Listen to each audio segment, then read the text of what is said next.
Hi guys, good day to everyone. In today's video, I will be discussing to you the step-by-step procedures on how we can possibly compose our research introduction.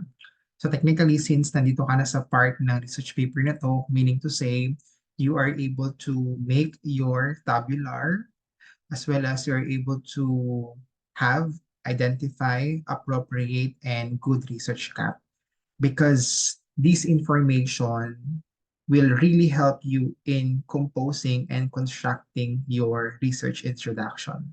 And to start our discussion about how to make our research introduction, allow me to share my screen to you.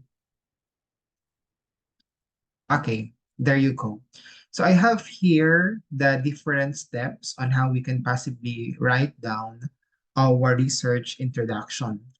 And once again, this is not universal, disclaimer only. The steps that I will be discussing here uh, might vary depending on the format and instruction of your instructor as well as the institutional format of your school. But technically, these steps are taken from the book of Creswell and Creswell 2018, yung 5th edition. Yung book na yon ang naging basis natin for crafting or in making our introduction. Ngayon, how do we compose our introduction? So technically, I have here several steps na pwede nating sundan para magawa natin ng maayos yung ating introduction. And based on the published book of Creswell and Creswell, they were able to identify 5 steps na pwede nating sundin. And the first step that we could follow sa paggagawa ng introduction is yung tinatawag na introduction of the general topic. Ano ba yung kailangan natin gawin on the introduction of general topic? Obviously, you have to establish the context. You have to establish the issue or the problem na pinag-aaralan mo. In this part of your introduction, you are providing a sneak peek or overview regarding the research area, research concern, okay, research subject na pinag-aaralan mo. And this will also set the stage for your research paper, okay, in such a way that this will introduce the topic of the paper, okay. Now, how do we approach our first step? Paano ba dapat natin gawin yung first step natin? Obviously, you have to briefly describe the general topic. Provide a brief but sweet description of the general topic. Then after that, provide a short relevance or significance of this topic. Hindi kailangan napaka-lengthy, no? Pwedeng 1 sentence lang, 2 sentences, basta ang mahalaga, you can provide the readers the importance of studying or looking down into this particular topic. Then after that is you could indicate no relevant statistics that will provide further context to the problem itself. And by simply providing statistics din dun sa ating introduction, makukuha agad natin yung attention ng readers natin and it will show the importance of the study. Tingnan nyo itong example na meron tayo dito. In recent years, the role of teacher professional development has gained considerable attention with the educational discourse. So this is the general topic. It talks about the role of it talks about the role of professional development or teacher professional development, okay, in educational discourse. And then what is the relevance of putting attention in this study? With the rapid advancement of technology and pedagogy, ongoing training is essential for educators to meet the diverse needs of the 21st century learners. That's according to Darling Hammond et al. 2020. Napakabago ng citation na ginamit natin. So the relevance of putting attention in this kind of study is that you will be able to know whether the teachers are able to meet the diverse need for the 21st century learners. And that's according to Darling Hammond et al. 2020. And then in the Philippines, where educational reforms are continually evolving, the professional development of teachers remain a critical area for research and policy development. Okay? Napakita dito, no, yung significance ng study. Though walang ipinakita ditong statistics, kasi this is optional lang naman, pero by just having these three sentences, maliwanag, nakapag-set agad ng general topic, nakapag-establish agad ng context ang mga researchers ng study na to. Okay? Then, after mong makapag-establish ng context ng study, the next thing that you have to do is to provide relevant background or relevant literature that will show the background of the study. Dito ngayon papasok yung importance ng ginawa mong tabular. Kasi dun sa tabular mo, meron ka ng mga nakita doon na mga literature which are relevant and important in establishing the background of your paper. So ngayon, ano ba ang inilalagay natin in this step? Technically, you provide a brief overview about your topic by using the existing literature na nabasa mo. So yun yung nasa tabular ninyo. Kapag ginawa mo yan, when you do that on your introduction, you are able to contextualize, okay, your research. As well as we are able to provide what are already the existing knowledge on that particular area of concern. Example, no? I mean, how to approach that? Paano natin dapat i-approach yung introduction natin? So we have here two important things to remember. Number one, when you are putting citations on your paper, it's very important na you synthesize, you summarize the key findings of this study, no? And make sure that these findings are related or relevant on your chosen topic.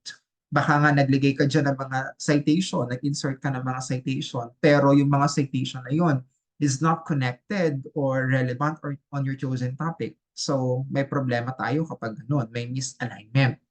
Then after that, you have to identify trends, themes, okay, or gaps in the literature that you will address. Ano yung ibig sabihin noon?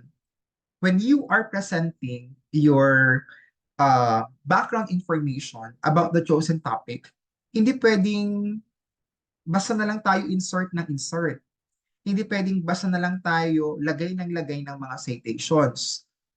Para matulungan na din natin yung mga readers natin at maging readers-friendly yung introduction natin, we have to make sure that our citations or the arrangement of our citations is based on themes. Halimbawa, una kong munang ilalagay ng citation is may kinalaman sa positive effect. Pangalawa, negative effect. Then pangatlo, yung missing, yung gap. Di ba? You were able to organize the citations na napaki mo siya ng maayos. Okay? And then, let's have an example of that. Tingnan nyo to. Numerous studies have explored various aspects of teachers' professional development, revealing significant correlation between effective training programs and improved student outcomes. So, yan yung first na assertions or background information about the topic. They were able to discover that when the teachers are exposed in different professional development, okay, mas nagkakaroon ng improved student outcomes. Kaninong citation ang nagsusupport sa claim na to or sa background na to? Di yung study ni Darling Hammond et al. 2020. Bakit? Kasi they emphasize the importance of quality professional development towards saan? In enhancing teaching, in enhancing effective teaching and learning outcomes. Di ba? Supported, well supported. And then, meron pang isang citation na nagsusupport. Kaninong study? Yung study ni Desimon 2009. Medyo old na yung citation na to. So you may change this with a recent literature. Anyway, ano yung sinasabi ni Desimon 2009? Professional development characterized by active learning, coherence with other learning activities, and sustained duration leads to greater changes in teaching practices. Okay? Kung mapapansin niyo dito, no, bukod sa maayos yung pagkaka-insert ng mga citation, the researchers were able to utilize good transitional words. Napakahalaga ng transitional words when you are inserting and composing your introduction.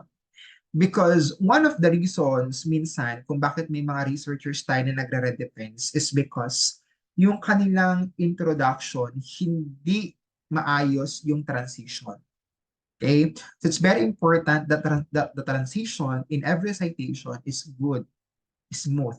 Okay, so let's continue our discussion on second step. However, much of this research, even though meron na daw numerous studies, meron siyang however. Much of this research has primarily focused on developed countries. No? Ang focus daw ay mga developed countries lang, which leaving a gap in understanding unique challenges, no? Unique challenges faced by educators in developing countries. Kanino nang galing or kaninong citation ang pwedeng magamit to support this claim? The citation from UNESCO 2019. Ano yung sinasabi ng UNESCO? Many teachers in low and middle income countries encounter significant barriers to assessing quality formal development, such as lack of resources, support, and appropriate training. Okay? Then, may panibago pang citation. Walang ginamit na citation, or I mean, walang ginamit na transition para sa next na citation kasi ang format ng kanilang citation dito ay text-oriented citation. Pag sinabi nating text-oriented citation, ang mga citation ay nag-a-appear sa pinaka-last part nung paragraph, nung sentence, or ng text. Like this one. They started with the findings of the particular citation, then sa pinaka-last part, doon nag-a-appear ang citation. So ano yung importance? Bakit meron tayong variation dapat sa ating mga citations? Para yung mga readers natin hindi mawala ng appetite when reading our introduction.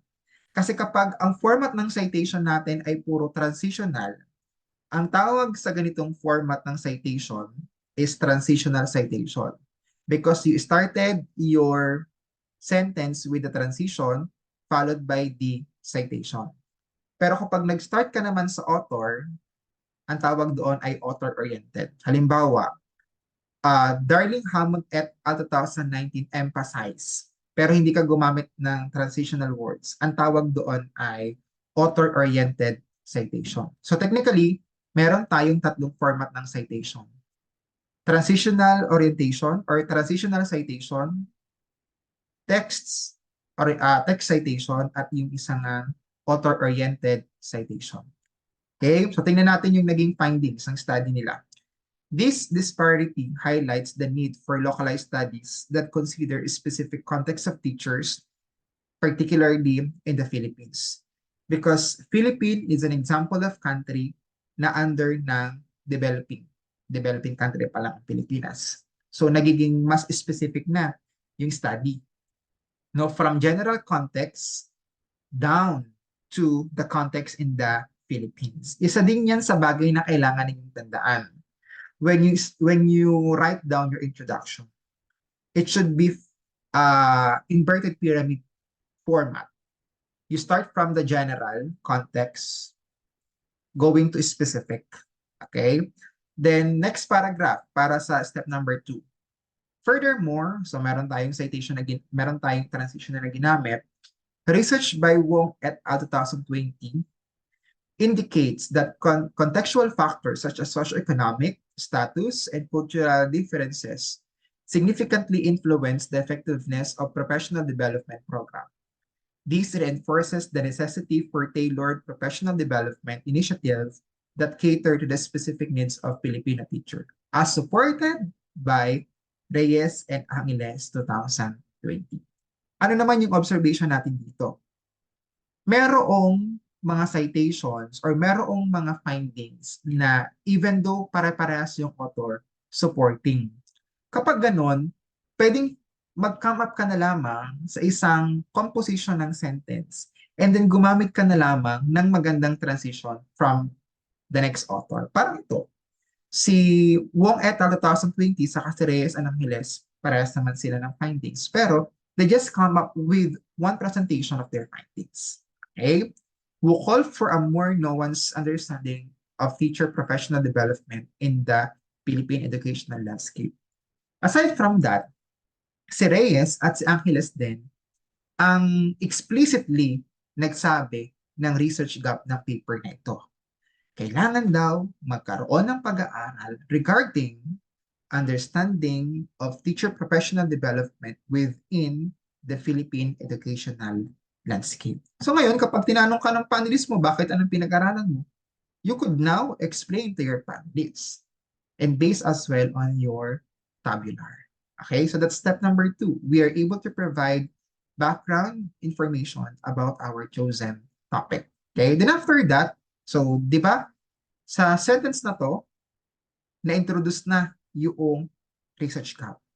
That is important for the next step, which is sa next part ng ating introduction, kailangan ma-mention na natin or makapag-compose na tayo ng additional paragraph for our research gap or problem na gusto nating pag-aralan sa paper natin.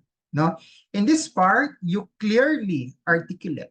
No? Kailangan maliwanag mong masabi what is the specific problem or what is the specific gap that you want to focus on or gusto mong pag-aralan. Okay? How do we do this? No, paano natin siya pwedeng gawin? Number 1, you could clearly stipulate the research problem, and then you have to provide an explanation why it is significant and worth investigating. Okay, example.